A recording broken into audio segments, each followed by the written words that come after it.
ரீசெண்டாக ஆக்ட்ரஸ் சிம்ரன் ஒரு அவார்ட் ஃபங்க்ஷனில் சில விஷயங்கள் சொல்லியிருந்தாங்க. அவங்க சொன்ன அந்த விஷயம் பார்த்தீங்கன்னா ஜோதிகாவை டார்கெட் பண்ணி தான் இருந்துச்சு அப்படின்னு சொல்லி சோஷியல் மீடியாவில் பயங்கரமாக கான்ட்ரவர்சி கிரியேட் ஆகிட்டு வந்தது. அப்படி அவங்க என்ன சொல்லியிருந்தாங்கன்னா, நான் ரீசெண்டாக என்னோட ஒரு ஃபீமேல் கோ ஆக்டருக்கு ஒரு மெசேஜ் சென்ட் பண்ணியிருந்தேன். I am surprise to see you in that role அப்படின்னு சிம்ரன் சென்ட் பண்ணியிருந்தாங்க. அதாவது உங்களை அந்த மாதிரி ரோலில் பார்க்கறது எனக்கு சர்ப்ரைசிங்காக இருந்தது அப்படின்னு மென்ஷன் பண்ணி மெசேஜ் பண்ணியிருந்தாங்க. அதுக்கு அந்த ஆக்ட்ரஸ், அந்த ஃபீமேல் கோ ஆக்டர் உடனே ரிப்ளை பண்ணியிருந்தாங்க, at least it's better than not doing an auntie role அப்படின்னு அவங்க கிட்ட இருந்து ஒரு ரிப்ளை வந்தது. அதாவது ஒரு ஆன்டி ரோல் பண்றதை விட இந்த ரோல் நான் பண்ணது எவ்வளோ பெட்டர் அப்படின்னு அவங்க சொல்லியிருந்தாங்க. ஸோ அதுக்கு சிம்ரன் இந்த மாதிரி இன்சென்சிட்டிவா அவங்க ரிப்ளை பண்ணுவாங்க அப்படின்னு நான் நினைச்சே பார்க்கல. அவங்க கொஞ்சம் பெட்டரா சொல்லியிருக்கலாம். அப்புறம் என்ன சொல்லியிருந்தாங்கன்னா, I feel it's better to do aunty roles and main aunty roles. அதாவது ஒரு 20 வயசு பையனோட அம்மாவா நடிக்கிறது எந்த தப்பும் இல்லை, அது பெட்டர் ரோலு தான். நான் இன்ஃபேக்ட் கணத்தில் முட்டவட்டால் படத்திலேயே நான் அந்த மாதிரி தான் பண்ணியிருந்தேன். ஸோ அந்த மாதிரி ரோல்ஸ் பண்றது எவ்வளோ பெட்டர் தேன் பிளேயிங் டப்பா ரோல்ஸ் அப்படின்னு சிம்ரன் சொல்லியிருந்தாங்க.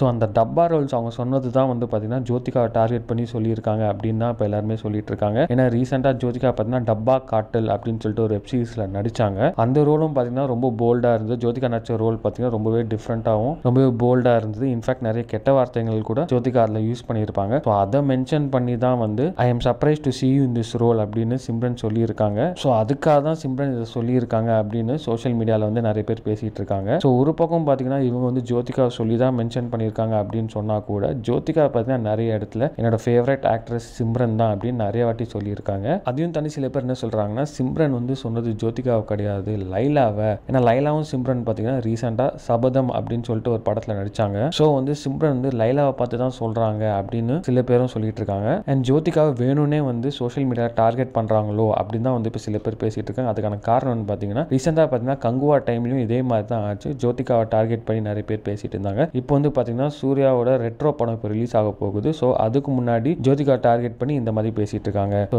நீங்கள் அதை பற்றி நினைக்கிறீங்க அப்படின்னு கமெண்ட் பாக்ஸில் கமெண்ட் பண்ணி வீடியோ பிடிச்சா லைக் பண்ணுங்க, ஷேர் பண்ணுங்க, மறக்காம வீட்டுக்கு சப்ஸ்கிரைப் பண்ணிட்டு அப்படி இந்த பெல் ஐகானையும் கிளிக் பண்ணுங்க.